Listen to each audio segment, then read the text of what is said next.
আসসালামু আলাইকুম। আপনারা দেখতে পাচ্ছেন জাম গাছ। এই জাম গাছটি শীতের সময় সম্পূর্ণ পাতা পড়ে যায় শীতের শেষের দিকে।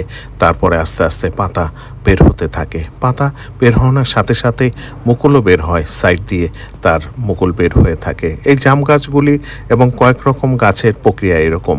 আবার আম গাছ বিভিন্ন গাছের প্রক্রিয়াটা আলাদা।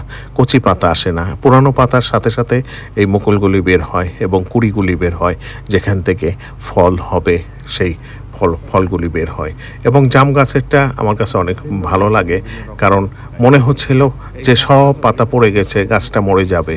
তারপরে আস্তে, আস্তে পাতাগুলো বের হতে থাকে এবং পাতার ঠিক পাশ দিয়ে মুকুলগুলি বের হয়, কুঁড়ি বের হয়, ওখান থেকে জামগুলি হবে এবং এই জাম গাছটি অনেক সুস্বাদু এবং অনেক বড় সাইজের জাম হয়ে থাকে এবং খেতে অনেক ভালো লাগে এবং যে এই গাছটি থেকে জাম খেয়েছে সবাই প্রশংসা করেছে না এটা অনেক সুস্বাদু এবং এই জাম গাছটি আমি তিকুরিয়া থেকে কিনেছিলাম এই চারাটি। তারপরে বছর দুয়েক পরেই থেকে জাম দিতে শুরু করে এবং প্রতি বছর জামের এবং ফলের সংখ্যাটা বেড়ে গেছে। এইবারও অনেক বেশি দেখলাম মুকুল এসেছে। ধন্যবাদ দেখার জন্য।